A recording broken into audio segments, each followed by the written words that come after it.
ഞങ്ങളിവിടെ കൊച്ചിയിൽ വെച്ചാണ് കാണുന്നത്. വളരെ ഇല്ല വളരെ ആക്ഷനിലായിട്ട് കണ്ടതാണ് ഞങ്ങള്. വളരെ യാദൃശികമായിട്ട് ഞാൻ വേറൊരു പരിപാടിക്ക് പോകുന്നതിനിടയിൽ ഈ പറഞ്ഞ പോലെ അവിടുത്തെ ലോബിയിൽ വെച്ച് കാണുകയും അതെ അതെ അതെ ഏറെക്കുറെ സെറ്റാക്കി എനിക്ക് ആദ്യത്തെ ഭയങ്കര ബുദ്ധിമുട്ടായിരുന്നു. ലൈക്ക് ഇങ്ങനെ സ്റ്റെയർ ചെയ്ത് നോക്കാതെ ഭയങ്കര ബുദ്ധിമുട്ടായിരുന്നു. സ്റ്റെയറിംഗ് അല്ലായിരുന്നു, ഇടയ്ക്കിടയ്ക്ക് അപ്പൊ അത് കഴിഞ്ഞ് പിന്നെ ഞങ്ങൾ ഓൾറെഡി ഫേസ്ബുക്ക് ഫ്രണ്ട്സ് ആയിരുന്നു. അത് ഞങ്ങൾക്ക് അറിയില്ലായിരുന്നു, രണ്ടുപേർക്കും അറിയില്ലായിരുന്നു. അതായത് നമ്മൾ ഈ ഇൻഡസ്ട്രിയിലെ ആൾക്കാരെ റിക്വസ്റ്റ് അയക്കുമ്പോൾ അത് അക്സെപ്റ്റ് ചെയ്യും, അങ്ങനെ ആയിരിക്കണമല്ല എന്റെ സ്ക്രീൻഷോട്ട് എനിക്കറിയാം ഇതിന് റിക്വസ്റ്റ് വരുന്നത്. അപ്പം അങ്ങനെ പിന്നെ ഫേസ്ബുക്ക് മെസ്സേജ് ഇത് ചെയ്തു. പക്ഷെ എനിക്ക് അന്ന് എനിക്ക് ഒട്ടും റേഞ്ച് ഇല്ല വീട്ടില്, BSNL ഒക്കെ ആയിട്ട്. അപ്പൊ ഇന്ന് അയച്ചു കഴിഞ്ഞാൽ 2 ദിവസം കഴിഞ്ഞിട്ട് എന്റെ റിപ്ലൈ കിട്ടുള്ളൂ. പിന്നെ ഞാനിങ്ങനെ വോൺ ചെയ്തു, നമ്പർ ചോദിച്ചു. അപ്പൊ ഞാൻ പറഞ്ഞു പ്രപ്പോസ് ചെയ്യരുത്, എനിക്കത് ഇഷ്ടമല്ലാന്ന് പറഞ്ഞു. അങ്ങനെ അപ്പൊ പിന്നെ നമ്പർ തന്നു. പിന്നെ പുള്ളി എല്ലാ പടവും ഫസ്റ്റ് ഡേ ഫസ്റ്റ് ഷോ കാണുന്ന ആളാണ്. ഞാനാണെങ്കിൽ എന്റെ വീട്ടിൽ അങ്ങനെ സിനിമയ്ക്ക് കൊണ്ടുപോവേ ഇല്ല. അപ്പൊ ഈ സിനിമ പ്രാന്ത് ഉള്ളതുകൊണ്ട് എനിക്ക് കഥകൾ പറഞ്ഞു തരുന്ന രാഹുലാണ്.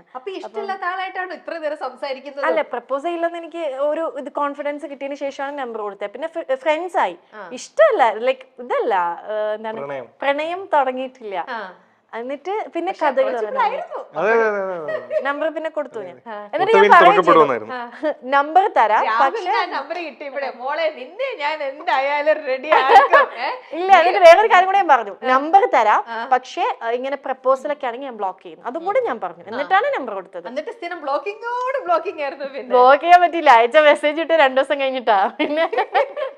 പിന്നെ ഈ സിനിമാ കഥകൾ അറിയാൻ വേണ്ടി വിളിച്ചു തുടങ്ങി. ഈ നന്നായിട്ട് കഥ പറയാൻ പറ്റും. അതില് ഭയങ്കര മിടുക്കനാണ് നറേറ്റ് ചെയ്യാൻ. ഒരു ഇൻസിഡന്റ് തന്നെ ശരിക്കും ലൈഫില് നല്ലത് ചീത്തയായിട്ടുള്ള എത്രയൊക്കെ കഥകൾ കേട്ടിട്ടുണ്ടാവുന്നറിയോ? അവന്റെ കഥകൾ തന്നെ ഇഷ്ടം പോലെ കേട്ടു. അല്ല, ഇനിയിപ്പൊ കേൾക്കാനിരിക്കുന്നതേ ഉള്ളൂ. ലൈഫ് ഒരുമിച്ചൊക്കെ നിങ്ങളുടെ ജേണി തുടങ്ങിയിട്ടല്ലേ ഉള്ളൂ. ഇനി എന്തൊക്കെ കള്ളക്കഥകളും ഇങ്ങനെയുള്ളവരുണ്ടല്ലോ, ഇൻസ്റ്റന്റ് ആയിരിക്കും. നിങ്ങൾ എവിടെയാന്ന് ചോദിച്ചു കഴിഞ്ഞാൽ അവരുടെ ഭാഗത്തുനിന്ന് കഥ മേക്ക് ചെയ്ത് വരിക. അല്ലല്ല, എന്റെ ഭർത്താവും ഇതുപോലെ തന്നെ ഒരു ഡയറക്ട് ചെയ്തിട്ടുണ്ട്. അപ്പം കഥ എഴുതാൻ ഉള്ള ആൾക്കാർ എന്റെ മോൾക്കും അതേ ഒരു ഇത് കിട്ടിയിട്ടുണ്ട്. നമ്മൾ പറയും ഇൻസ്റ്റന്റ് ആയിട്ടേ പിന്നെന്താന്നൊന്ന് ചോദിച്ചാൽ മതി, അവിടുന്ന് അങ്ങ് പൊയ്ക്കോളും. കഥ ഇങ്ങനെ വന്നോണ്ടേയിരിക്കും. എന്നിട്ട് രാഹുലിന് എപ്പോഴാ തോന്നി ഇവിടെ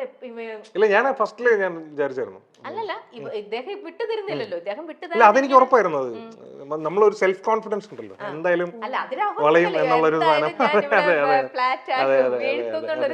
പക്ഷെ എന്ത് പറഞ്ഞ അവസാനം അങ്ങ് ഫ്ലാറ്റ് ആക്കിയത്?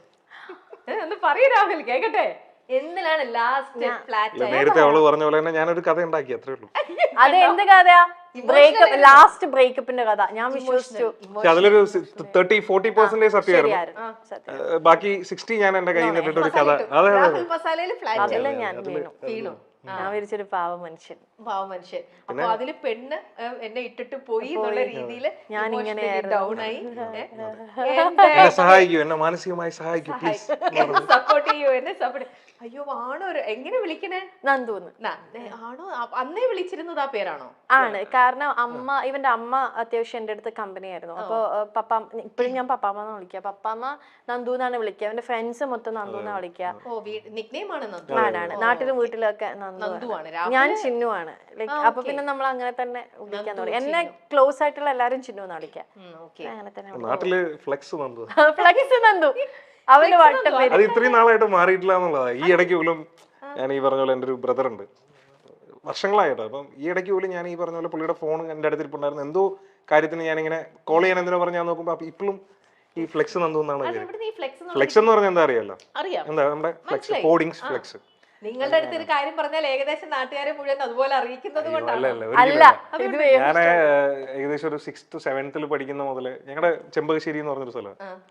അപ്പം ആ ടൈമിൽ ഈ വിജയ് ഫാൻസ് എന്ന് പറയുന്നത് വളരെ എന്താ പറയാ ഭയങ്കരമായിട്ട് ഇങ്ങനെ കേരളത്തിലോട്ട് ഇങ്ങനെ കൂടിക്കൊണ്ട് വന്നുകൊണ്ടിരുന്ന ഒരു സമയമാണ്. വിജയ് എന്ന് പറയുന്ന ഒരു ആള് വരികയും ഞാൻ കടുത്ത വിജയ് ആരാധകനായിരുന്നു. അപ്പം ഞാനന്ന് 6th 7th എന്തോണം എനിക്ക് എൻ്റെ ഓർമ്മ ശരിയാണെങ്കിൽ.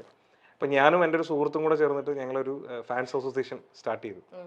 അപ്പം ജംഗ്ഷനിൽ ഏറ്റവും കൂടുതൽ ഫ്ലെക്സ് വയ്ക്കുന്നത് ഞങ്ങളാണ്. പണം എവിടെ തിരിഞ്ഞാലും വിജയുടെ എല്ലാ 7th 8th അത്രേ ഉള്ളൂ. ഞങ്ങൾ ഈ സ്കൂൾ ബസ്സിനൊക്കെ തരുന്ന ഫീസ് അടിച്ചു മാറ്റിയാണ് ഈ ഫ്ലെക്സ് അടിക്കുന്നതും പരിപാടിയൊക്കെ. അങ്ങനെ വീണ പേര് ഫ്ലെക്സ് നന്ദു എന്നുള്ളത്. രണ്ടുപേരുണ്ട്, നന്ദു ഫ്ലെക്സ് നന്ദുവും നന്ദു വിജയ് ഫാൻസ്. അത് ഇപ്പോഴും അത് അതേപോലെ തന്നെ ഉണ്ടെന്നുള്ളതാണ്.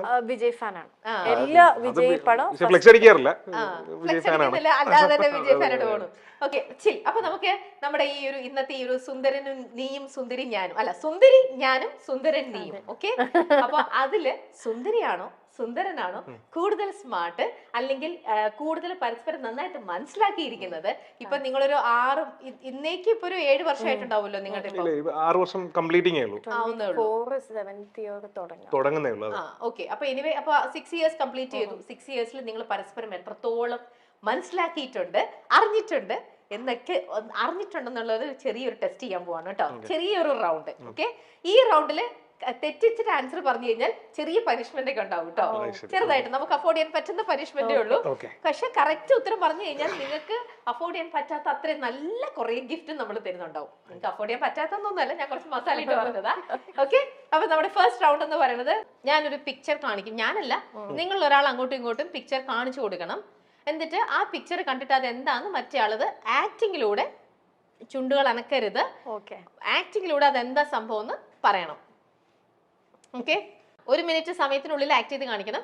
പനിഷ്മെന്റ് നമുക്ക് ഇവിടെ പെൻഡിങ് കിടക്കാണ്. നിങ്ങളെ കൊണ്ട് പനിഷ്മെന്റ് ആക്ടിവിറ്റി ചെയ്യിക്കാന്നുള്ളതാണ്. പക്ഷെ ശ്രീവിദ്യ നല്ലൊരു ആക്ടറാന്ന് ഓൾറെഡി പ്രൂവ് ചെയ്ത് കഴിഞ്ഞു.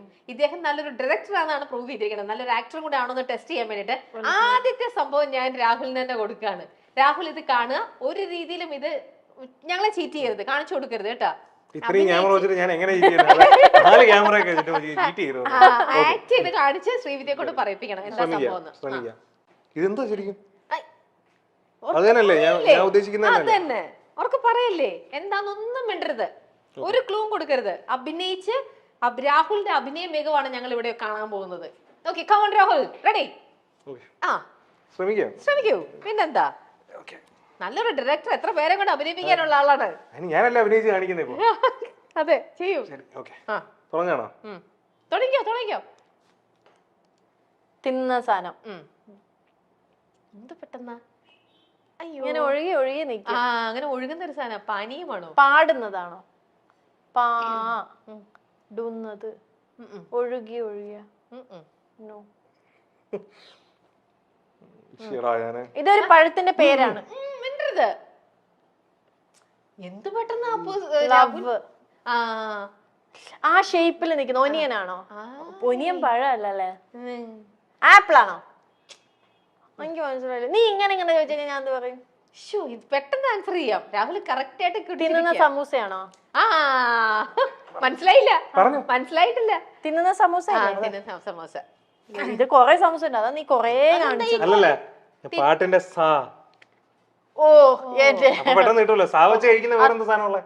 സാരി കാണിച്ചൂടെ? കഴിക്കുന്നല്ലോ, അക്ഷരം വെച്ച് പിടിക്കണം. സ്പ്ലിറ്റ് ചെയ്യാണെന്ന് കേട്ടോ അർത്ഥം. രാഹുൽ അത്യാവശ്യം കുഴപ്പമില്ലാണ്ട് അത് ചെയ്യിപ്പിച്ചിട്ടുണ്ട്.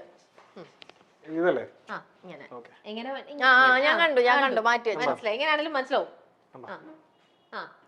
ഓക്കെ, ഇത് പറഞ്ഞില്ലെങ്കിൽ ഇവിടെ നമ്മളിപ്പോ ഇറക്കി വിടും. മിണ്ടരുത്, മിണ്ടാൻ പറ്റില്ല.